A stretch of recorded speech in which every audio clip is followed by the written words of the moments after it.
Bon, vous avez kiffé la saison 2 de Jujutsu Kaisen et l'arc Shibuya? Eh bah dites-vous que c'est de la merde. Oui, Gojo a été scellé, de nombreux exorcistes sont morts, et Itadori a failli sombrer face au groupe des fléaux de Kenjaku. Les fléaux naturels, Hanami, Dagon, Jogo et Mahito sont les antagonistes les plus puissants de ce manga au moment de l'arc Shibuya. Avec l'ascension de Kenjaku en tant que principal ennemi et le commencement de la traque mortelle, le monde de l'exorcisme est au fond du gouffre. C'est pourquoi de nouveaux exorcistes ont été révélés et un niveau bien au-dessus de ceux des classes 1. C'est pourquoi nous verrons en quoi ces 6 exorcistes auraient roulé sur Shibuya. Alerte spoil, nous parlons évidemment des événements de la traque mortelle, donc je vous conseille d'être à jour. C'est Kaelies, n'oublie pas de liker et de t'abonner, on démarre tout de suite. Le clan Zenin. Au sein du même clan que Megumi et Maki, un clan dont le chef est Naobito, se trouvent de nombreux exorcistes du même niveau. Les membres les plus puissants du clan Zenin forment le groupe des flamboyants. Au sein des flamboyants, tous les exorcistes font minimum partie de la classe spéciale, mais leur véritable puissance, c'est surtout en groupe, car chacun travaille en équipe, ils sont donc extrêmement dangereux. Ogi Zenin. Le père de Mai et Maki, épéiste surpuissant pouvant générer des flammes avec sa lame. Jinichi Zenin, le père de Toji, qui se bat avec sa grosse puissance physique et ses coups de poing géants. Oranta Zenin, support, il peut paralyser son ennemi uniquement avec son regard. Shojuro Zenin et sa technique occulte de manipulation de la terre, il se croit dans Naruto en utilisant ses doton, mais bon. Et au-dessus d'eux, Naoya Zenin, le misogyne originel, qui se révèle bien plus puissant que Naobito, son propre père. Il maîtrise le même sort inné que lui, la technique de projection. La technique de projection n'est pas très claire dans le manga ou l'anime, mais elle est assez simple. En anticipant les mouvements de son adversaire sous la forme d'images clés d'un 24e de seconde, il peut décider de ses futurs mouvements en devenant l'un des personnages les plus rapides de l'œuvre, hormis Gojo Satoru. Surpassant tous les membres de son clan, il peut même utiliser l'extension du territoire, le palais lunaire de l'apoptose. C'est une extension extrêmement sous-cotée et sans doute l'une des plus puissantes de Jujutsu Kaisen. Ça lui permet d'injecter des films de séquences d'images imparables qui contraint l'adversaire au niveau cellulaire à effectuer les mêmes mouvements que lui. C'est simple, s'il te touche, t'es mort. Et si le clan Zenin était à Shibuya, à la différence de Naobito qui lui s'est fait one-shot bêtement par Jogo. Mais tous tes trucs là des PlayStation, moi je vais t'envoyer à l'hôpital. La présence du clan Zenin aurait mis les fléaux en grande difficulté. Chacun maîtrise la pluie de pétales et prix, se réserver aux 3 clans qui lui permet de contrer l'extension du territoire. Pour moi, ils peuvent battre Shozo, Hanami ou Dagon assez facilement en groupe. Face à Jogo ou Mahito, ça paraîtrait bien plus compliqué, et pour dire la vérité, ils auraient pas beaucoup de chance de les battre. Mais bon, au moins, face à l'unique présence de Naobito, ça ferait un très gros changement. L'avocat. Éveillé au monde de l'exorcisme seulement après le début de la traque mortelle, le plus grand talent du monde de l'exorcisme depuis Satoru Gojo, Hiromi Higuruma. C'est simple. Son pouvoir est unique, ultra original et il est surtout extrêmement puissant. Judgment, c'est le nom du familier attribué à Hiromi qui lui permet d'avoir un territoire simplifié automatique et d'utiliser un marteau d'énergie occulte. Higuruma est un véritable génie, même plus qu'Itadori Yuji. Exorciste depuis seulement 2 mois, il maîtrise déjà le pinacle de l'exorcisme, l'extension du territoire. Son nom, la peine capitale. Il crée un territoire dans lequel la violence est interdite et dans lequel l'énergie occulte ne peut pas être utilisée. Judgment accorde un jugement à la cible de l'extension. S'il est jugé coupable, il peut jusqu'à perdre l'intégralité de son énergie occulte ou même pire, être soumis à l'épée du bourreau qui au simple contact donne la mort. Quand je dis qu'Higuruma est un génie, je ne dis pas n'importe quoi. Il apprend même en moins d'1 mois le prolongement du territoire et le sort d'inversion. Et lorsque Sukuna se réveille, c'est lui qui est mis en première ligne directement pour l'affronter. À Shibuya, sa présence aurait tout changé. À l'aide de son extension du territoire, il a un immense avantage face au fléau, car il est uniquement contré par les armes maudites. Nul doute qu'en duo avec une force physique brute comme Yuji Itadori, il aurait roulé sur Shibuya. Après, seul, ça risquait d'être compliqué.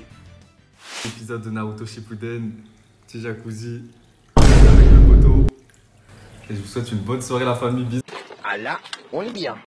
L'humoriste. Dites-vous que ce personnage comique a le sort inné le plus cheaté de tous, Fumiko Takaba. Je vous explique. Comédien avec peu de succès, il n'arrive pas à faire rire l'entièreté de son public. Look at this dude.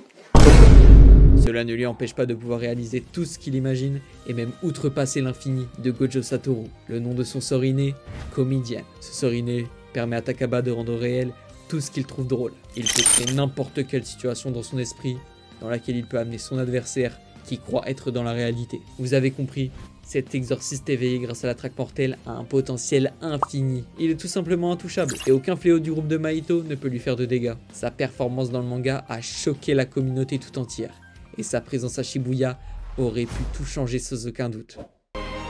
Mahito aurait été totalement choc-barre face à lui. Where you go, I go. What you see, I see.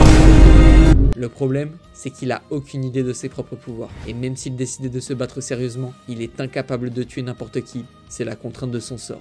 Voilà pourquoi Takaba, c'est une énigme dans le monde de Jujutsu Kaisen. Impossible de le classer en termes de puissance, mais bon, il a rempli son rôle à la perfection en réussissant à faire rire le plus grand des méchants. Maki Zenin, je sais ce que vous allez dire. Elle était là à Shibuya, non? Oui, mais non. Cette Maki était là à Shibuya. Sous-cotée par l'école d'exorcisme, elle était seulement classe 4. Alors que j'avoue, elle pouvait atteindre facilement le niveau classe 2. Le problème, à ce moment, elle n'avait pas atteint son plein potentiel. Et la véritable Maki est intervenue après l'arc Shibuya, lors du massacre du clan Zenin.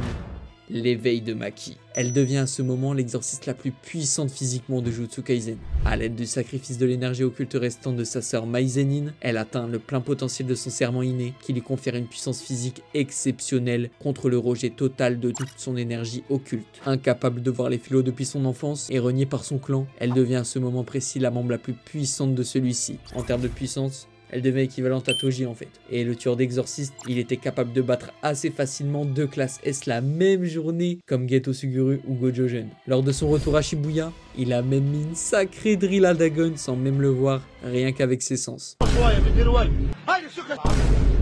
Que ce soit en vitesse, force, résistance et même utilisation des armes, Maki n'a rien à envier à Toji et n'a aucune limite. Elle est même totalement insensible aux extensions du territoire grâce à son serment inné et peut simplement et pour être sans aucun doute classifiée de classe S. Mais qu'aurait-elle pu faire à Shibuya? C'est simple, aucun des fléaux naturels ne peut lui résister. En fait, comme Toji, elle aurait facilement battu Chozo, Anami ou Dagon et je dirais que même pour Jogo, elle ne risque pas de se faire prendre de vitesse.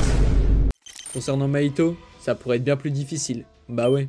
C'est évidemment un mauvais match-up pour elle. Face à son altération absolue, dans laquelle Maki n'a aucune énergie occulte, elle ne peut pas se protéger face à lui. Elle est soumise à tout moment à une transfiguration en fléau. Elle paraît donc désavantagée et n'aurait donc aucune chance de le battre en théorie. Eh ben non. Après le massacre du clan Zenin, Mai lui laisse un magnifique cadeau, la réplique du sabre des âmes. Comme son nom l'indique, ce sabre attaque directement l'âme de la cible et peut donc faire d'immenses dégâts au fléau, comme l'a pu faire Nobara à Shibuya face à Mahito. Kinji Akari. Ok, là on va parler de celui dont tout le monde a entendu parler en ce moment. Même pas besoin de le présenter, tellement il est déjà rentré dans la légende. Je parle bien évidemment de Kinji Akari. Allez, stop, élève de terme. Oh, j'ai le droit de vivre un peu. Bref les gars, petite pause, n'oubliez pas le like si vous kiffez la vidéo, et on reprend. Élève de terminale de l'école d'exorcisme de Tokyo, c'est le second personnage que Gojo présente comme assez puissant pour être sa relève. Que faisait-il à Shibuya? Bah il était pas là quoi, et la raison, elle est toute bête. Il s'est fait exclure du lycée à cause d'une confrontation avec ses supérieurs. Ouais, c'est totalement con. Et au final, il s'occupe comme il peut en organisant des combats clandestins à la Fight Club. Mais niveau puissance, qu'est-ce qui le rend si fort en fait? Bah déjà, il a une puissance physique impressionnante. Yuji lui-même dit que ses coups sont similaires à ceux d'une batte de baseball. Ensuite, son sort, qui repose sur le hasard. Et bah ouais, c'est ça qui le rend si dangereux, car en le combinant avec son extension du territoire, il devient absolument imprévisible. Le nom de son extension, joueur meurtrier. Je vais pas m'attarder sur son extension, vous en avez sans doute déjà entendu parler, mais en résumé, dites-vous que s'il touche le jackpot, il devient littéralement immortel grâce à un sort d'inversion automatique pendant 4 minutes et 11 secondes. Seulement 4 minutes vous allez dire, bah ouais, c'est peu. Mais au final, il peut donc répéter son extension du territoire à l'infini. Et il peut donc tout donner sans arrêt face à son adversaire qui doit être obligé d'utiliser toute son énergie occulte durant le premier ou bellec le deuxième jackpot. Ça fait beaucoup là, non? S'il était présent à Shibuya, ça aurait été une boucherie, car un seul jackpot peut lui permettre de battre tous les fléaux naturels. Oui, même Jogo, même Mahito. Nul besoin de dire que Mahito, lui, il peut rien faire du tout, parce que face à son sort d'inversion infini, il est totalement insensible à son altération absolue. Et ouais, même sous sa forme ultime, l'entité annihilatrice. Peut-être même que Jogo aurait pu lui causer des problèmes, son jackpot. Mais bon, Kinji est limité par sa chance, et nul doute que face à Amakora ou à Sukuna 13 doigts, c'est bien. Mais au final, pourquoi il n'est pas en classe S? Est-ce que les classes S sont-ils si puissants que cela? Yuki Tsukumo. Et ouais, là on parle de la femme la plus puissante de Jujutsu Kaisen, encore plus puissante que Maki.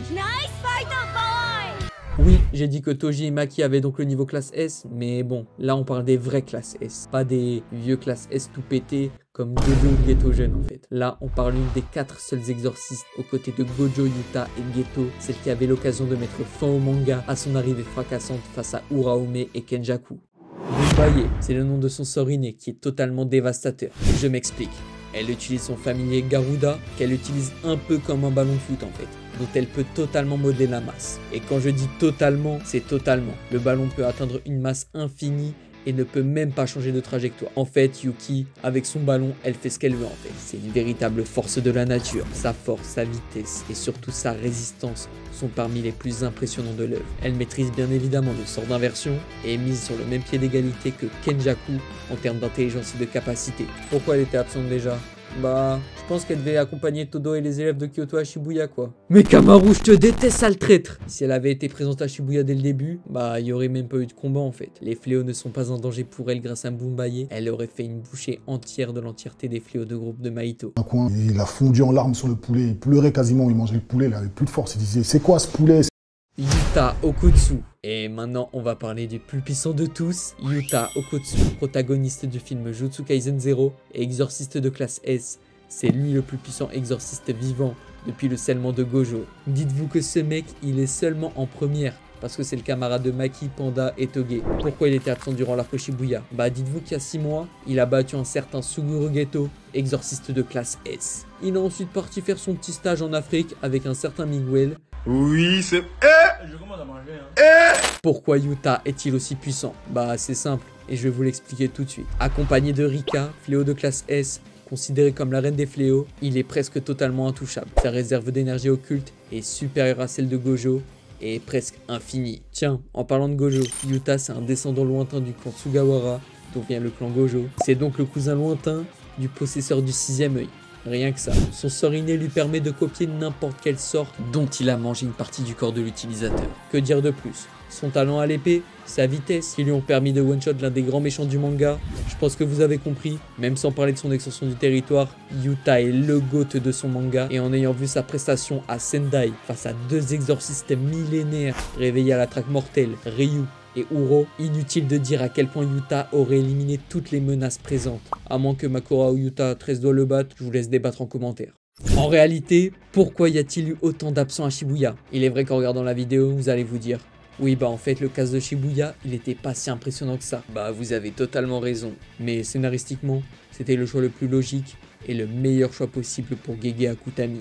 Tous les acteurs de la première phase du manga doivent être présents à Shibuya. C'était donc impossible de présenter tout le cast du manga à venir. Il a donc tout simplement trouvé une excuse bidon pour justifier l'absence de tous ces personnages qui auront le temps d'apparaître bien plus tard et d'être développés à leur plein potentiel. Bref, depuis que Gojo n'est plus, la nouvelle génération se retrouve seule face aux grandes menaces du monde de Jujutsu Kaisen. J'ai tellement hâte que la traque mortelle soit adaptée en animé, et avec une animation similaire à ce que Mappa nous a offert durant la saison 2, et surtout en espérant voir animer le plus grand combat de la Japanimation.